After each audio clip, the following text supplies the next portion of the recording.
Okay, so this is Morton J245, and today we're taking a look at the ice viper. Okay, so this is the G.I. Joe Rise of Cobra not snow serpent, the ice viper. I keep trying to call it the snow serpent, but this is not another version of the snow serpent. I mean, it's kind of in the same vein as the snow serpent, but it's a little bit different. It's got a different name, and but this is a cool figure, and this was the only version of the.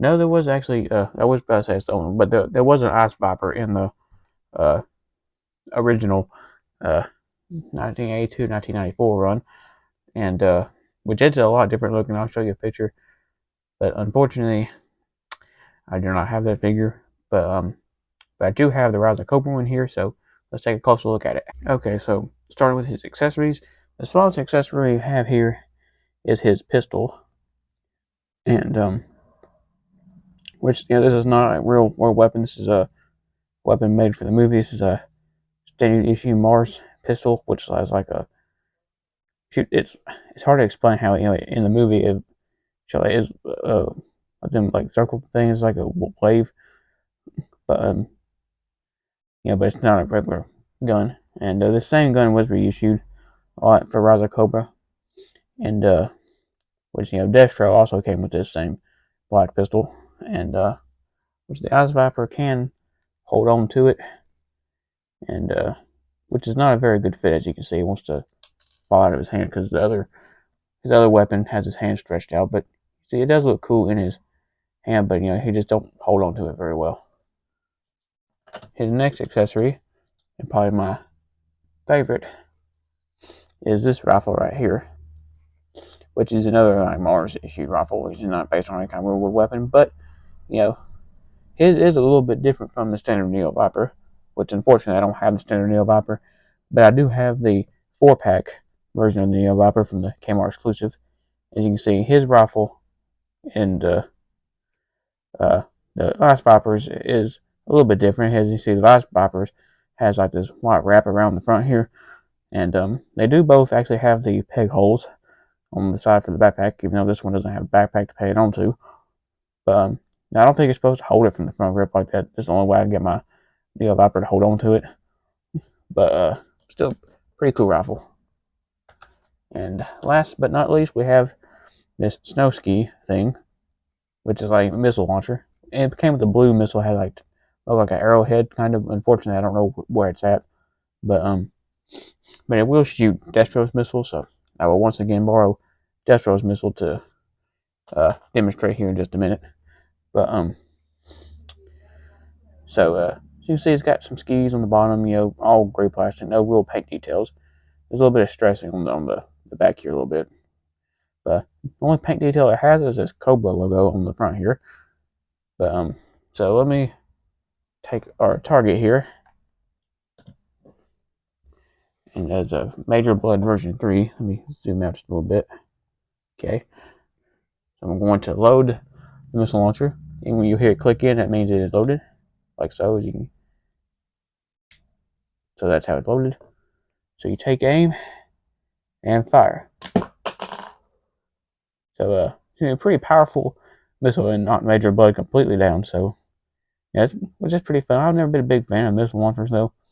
Like I said in my Cobra Commander review, the problem I have with missile launchers is it's an easy way to lose a missile, which is apparently what I did when I was younger. But still, but I mean, I guess for some kids, it's pretty fun to do though. Actually, I forgot to mention, Ice Viper does come with this figure stand, and it's the same as Cobra Commanders, but it says Ice Viper instead of Cobra Commander.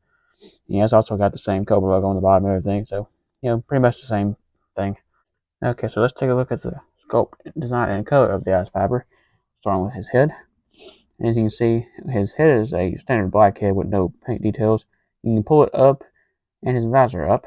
And now this head looks familiar. This head was reused to make the Cobra Night Adder. As you can see, it's obviously the same exact head with the Night Adders having painted eyeballs. And you can see it still has the holes for the visor. So which I'll do a review on this figure another day. But see, I like it better like that though. It kind of makes it look a little bit different from the Night Adder.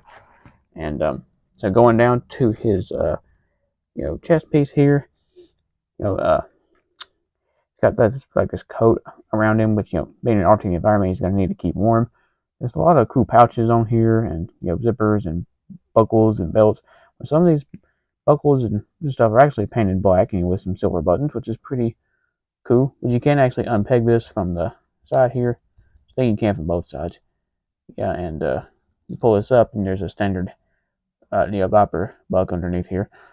So I'm not gonna pull this off because it's hard to get back on. But like I said, that buck was used for Mars officers, Neo Vipers. It was pretty well used. So on the back here, he's got a hood, which unfortunately you can't pull out. That'd been cool if you could have pulled the hood up around it. That'd been kind of cool.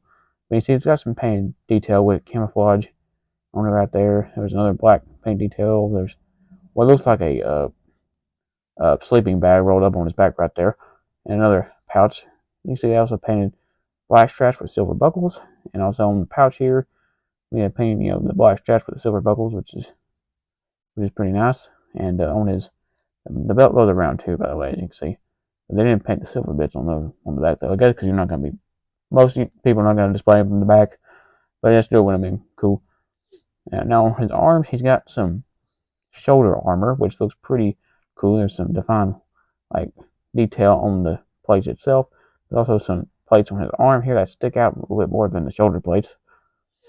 Going down to his main his forearms here, as you can see, these are the same forearms that were used with many Neo Vipers. As you can see, the standard Neo Viper would have been like a silvery gray. This Kmart exclusive one was like a copper brown. But you see, it is the same exact arm, just in a different color. But these arms are pretty cool. There's a lot of intricate detail with the like technology stuff, and see there's on the hands there. Going down, there's also a Cobra logo right there. I forgot to mention. And going down to his legs, he's got some pretty big legs, and his legs have his pants have the same camouflage pattern on his hood, and there's also some black straps around his leg, which I wish they could have put a holster for his pistol right here to store. That would have been kind of neat, but because he's got the straps right here, so it'd been cool if they had a pistol on there, but like a pistol holster, I mean. And straps are painted black all the way around, except that one doesn't go all. This one don't go all the way around, probably because of the articulation point right there. And as you can see, he's got some black shiny boots and some big pants cuffs. The pants cuffs on this thing are huge. It looks like he's wearing bell bottoms. His boots, as you can see, were also standardly used for Neo Vipers in this line, and they're also used for Mars officers. They were pretty generic. Okay, so let's go over Ice Viper's articulation. He had the standard articulation for either the Cobra figures. He has a ball joint at the head, which is a little bit hindered by his collar there.